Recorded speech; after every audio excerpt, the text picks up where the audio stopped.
Yeah, stay right here. Oh, okay. All right, thank you for coming, and I'm happy to be joined by my colleagues, Senators Wyden, Klobuchar, Cortez Masto, and Ben Ray Lujan.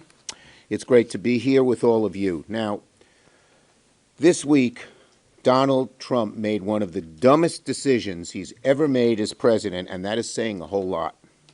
Instead of fixing inflation, which he promised to do, Donald Trump unleashed a wave of tariffs that will make inflation much, much worse. It is estimated the average American family will pay $5,000 more a year because of these tariffs.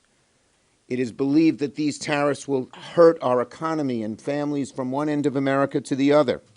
Here's what the nonpartisan chairman of the Federal Reserve, Jerome Powell, just said. It will increase inflation and slow growth.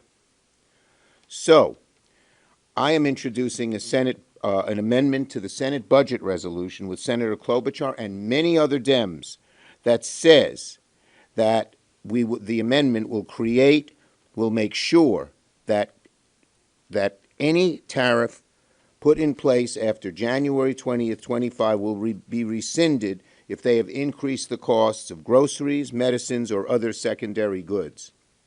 We leave in place the tariffs only on China, Russia, Iran, and North Korea. Now, Trump promised to lower prices on day one. Remember that? Well, they're going way up. And why is he doing these tariffs? Why would he do something like this? Because the Republican Party is in the vice grip of a group of very greedy billionaires. They have a billionaire bubble. And they say, all this money from tariffs could help make our taxes lower. It's a disgrace. It's an absolute disgrace. The amendment that we're doing calls for rescinding Trump's disastrous, chaotic tariffs that are hurting Americans. Everything's going to go up. Groceries, medicines, cars, gasoline, furniture, clothing, you name it. It's going to go up because this is across the board, across the world. And by the way, businesses hate this, not just big businesses, small businesses.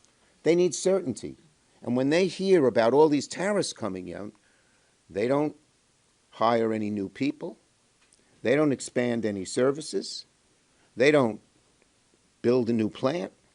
They say, uh-oh, these tariffs are coming. I better keep my money in my pocket, increasing the chance of a recession significantly. The major banks have just increased the chances that we'd have a recession where it's harder to get a job, keep a job, pay the bills than under more normal circumstances.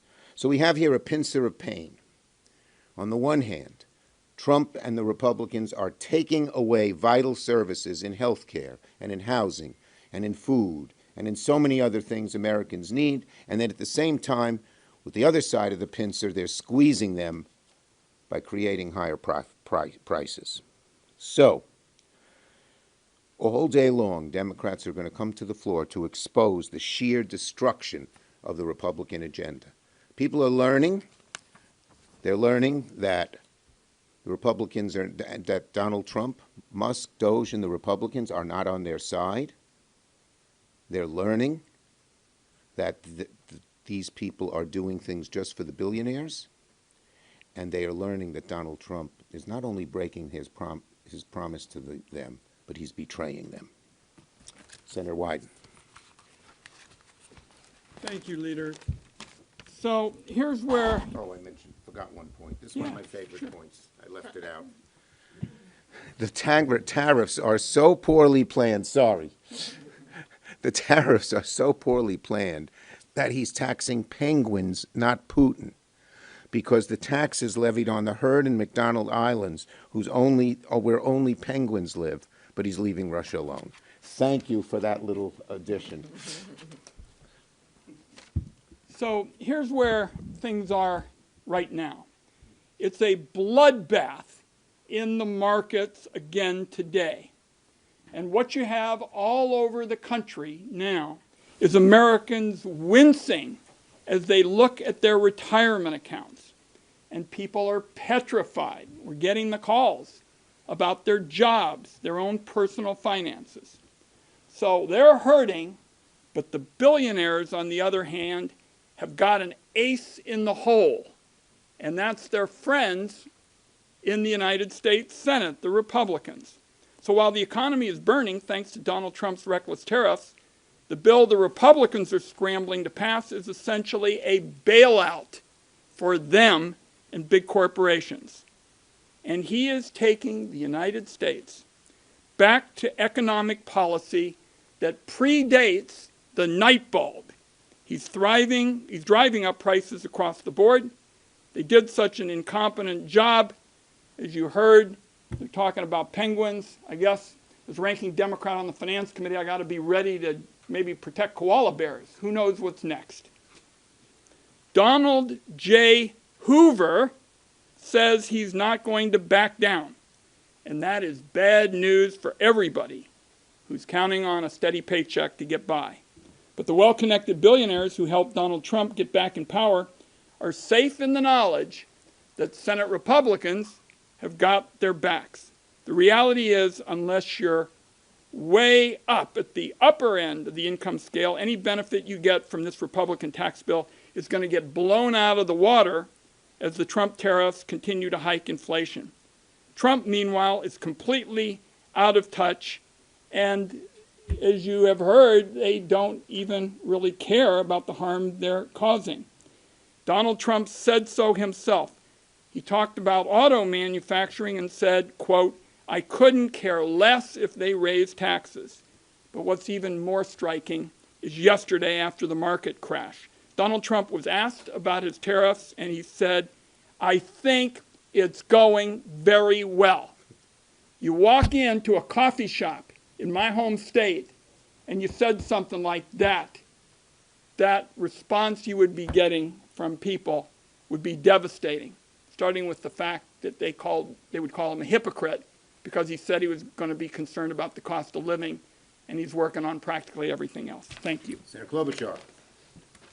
Thank you, Senator Schumer. So, while we debate this Republican budget on the floor, which clearly gives 2/3 of the benefits to the wealthiest people and big corporations, at the same time, he's hit us with these tariffs. And I call these the Trump tariff tax. That's what this is. It is a $4,000 tax increase on every single family in this country. That's the average, $4,000. So Elon Musk can afford this, right? He doesn't care. In fact, he's getting a $50 million benefit from this budget they're putting out there. That's his tax decrease. But for families, for small businesses, for small farmers in my state, this is devastating. They already are operating on a month-to-month budget. So it's really important to see this in that context, that the budget and these tariffs at the same time, the people that are going to most suffer, everyone on TV, Wall Street, they're all talking about, oh, and I was on shows with some of them. They're like, and they're right, this is devastating for the street. They've never seen a market like this. It's really bad, but you got to take it from Wall Street to Main Street. And what these tariffs do is raise taxes on American families by nearly $4,000 a year. What do they do with cars? $3,000 increase for average family to buy a car. New homes for young people, $20,000 on average for a new home. It hits everyone in our economy, but perhaps those that are most scared right now are people who are depending on their savings, not in the long term, but immediately. Seniors depending on their savings. This might not mean much to Elon Musk, but it means a lot to average families. It means a lot to the people I met with in rural Minnesota on my 14-county tour when they would come up, show up at these things, never gone to a political event before, and say, because of what's happening with Canada now, I've lost a market. I don't think I can make it anymore. Our economy is a global economy, and he is cutting us off from the rest of the world. Just ask any one of those 70% of Canadians that have canceled their trips to the U.S. It's not just manufacturing and farming. It is also our service industries. It is people in hospitality. It's those small cafes. It's those hotels. They are all going to suffer. That is the impact of the tariffs. And all we need is for our Republican colleagues to stand up. 4 of them stood up when Senator Kaine and Senator Warner and I put forward the amendment and the resolution involving Canada.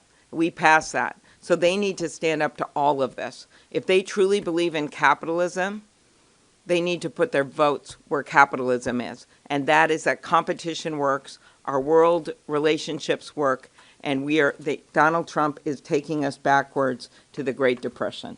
Senator Cortez Masto. Thank you. Thank you, Leader Schumer, and I'm pleased to join my colleagues to talk about this. I think it is important we shine a light for the American public and our businesses and what's going on here.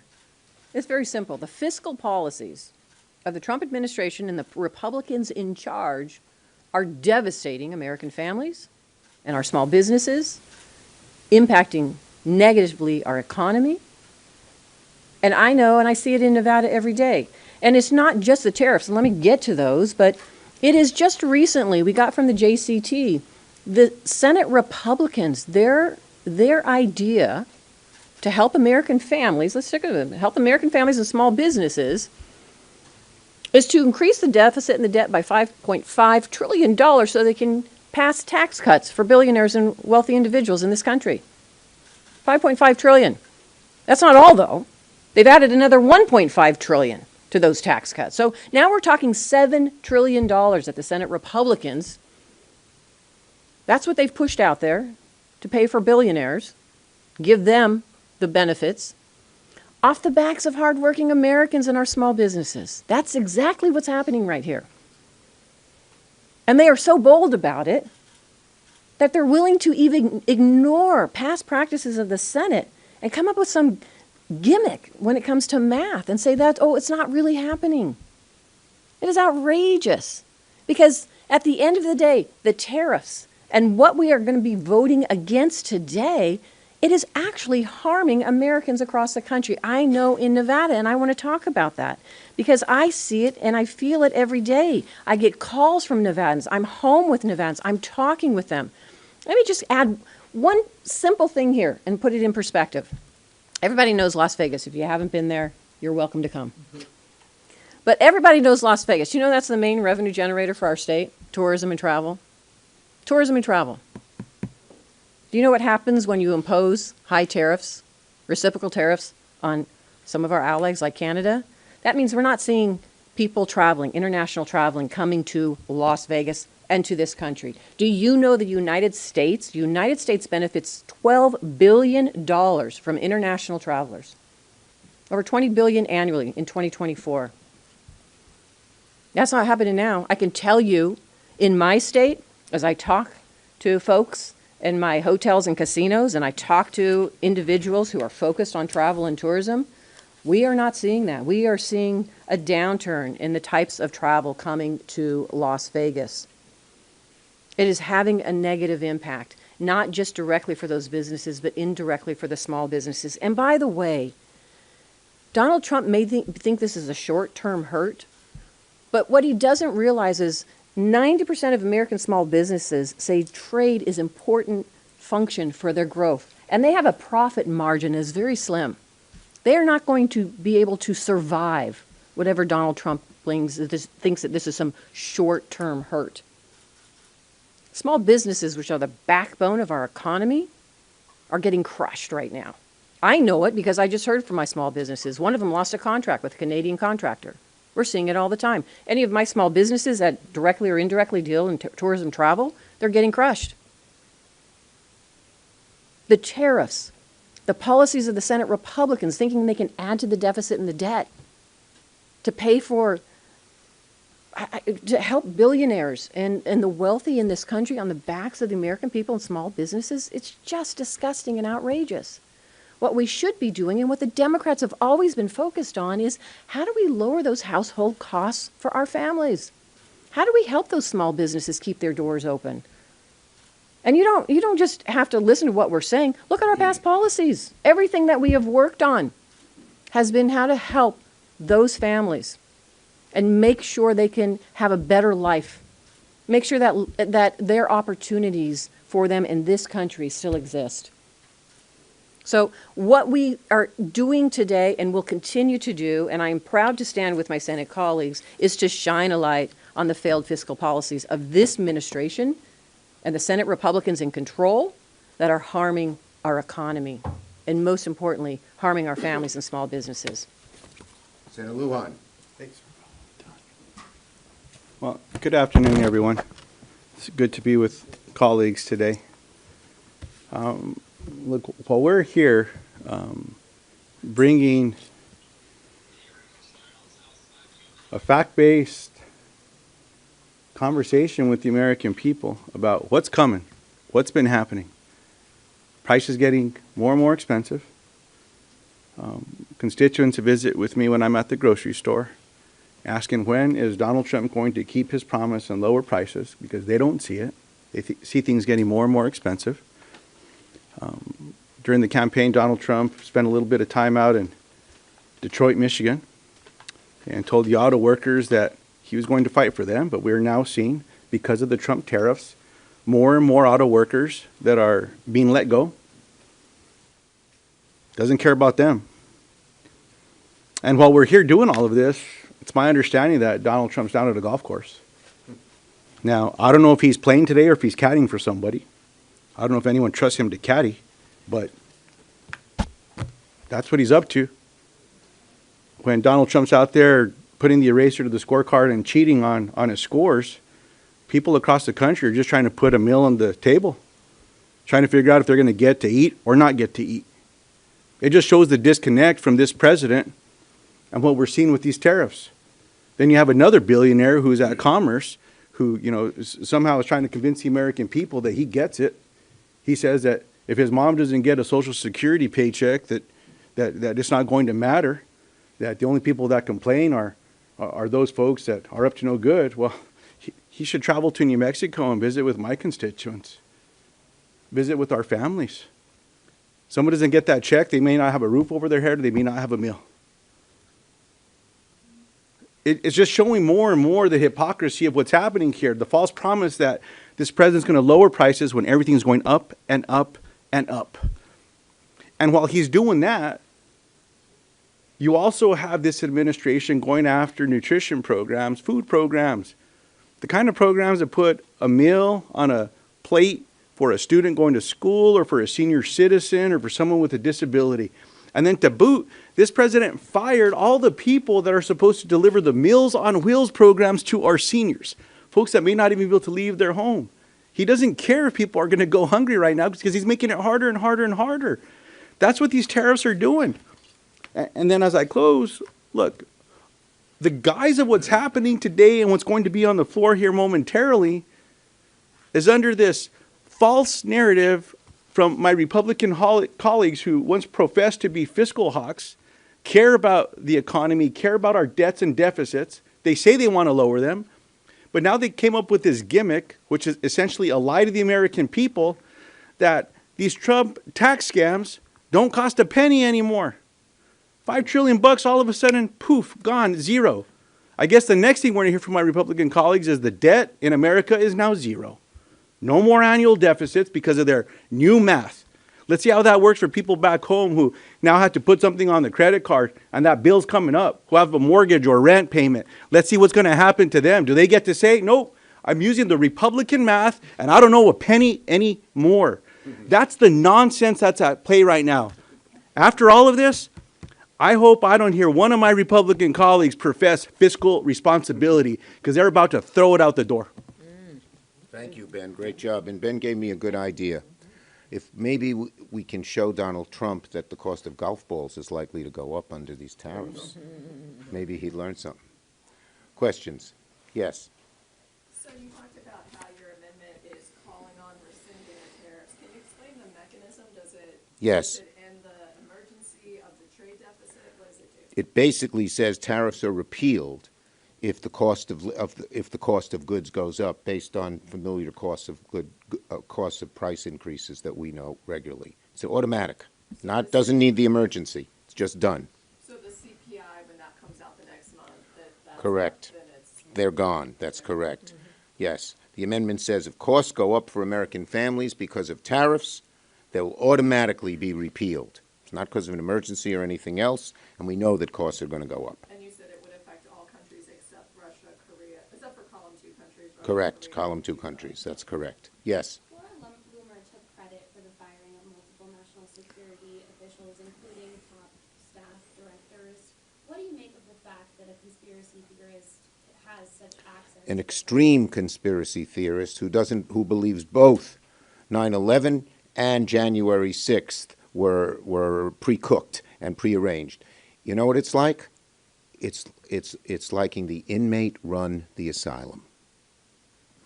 Yes. Senator Schumer, and feel free to answer this too. This is more for Senator Wyden.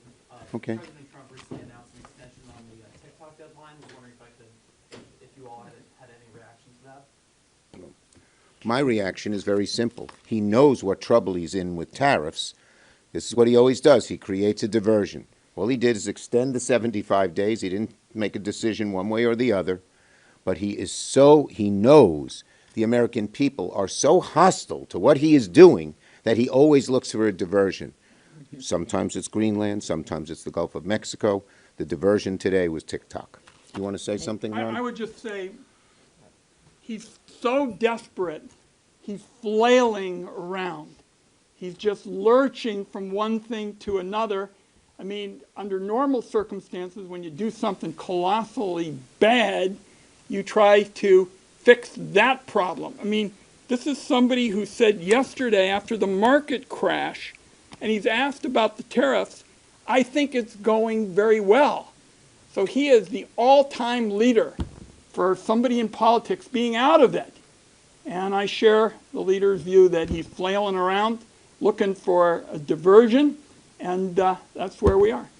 You know, one other thing ahead, Amy. when we think about the bad news that he confronted this week was what happened in Wisconsin and what happened in those tightening in those Florida races and what happened the week before in Pennsylvania. This is not small ball stuff.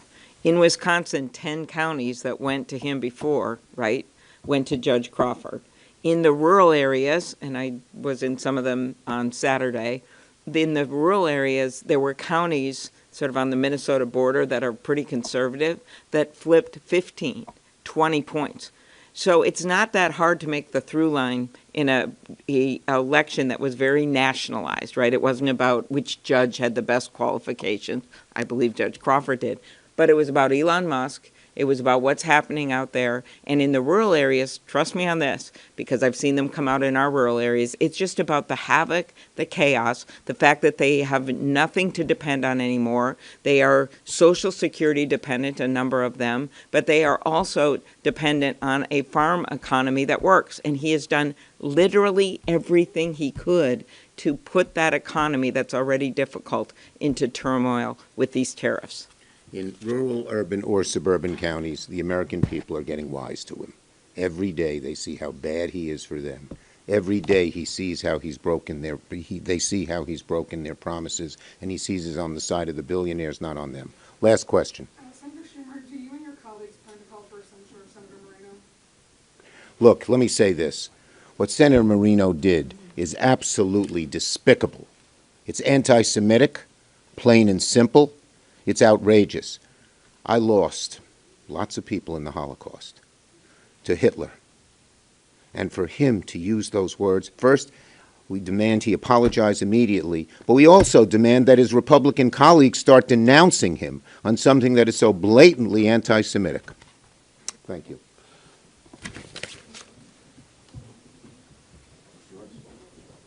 Rick, you want something? Put your hand up. Do you want something? Do you guys think you have an you can win?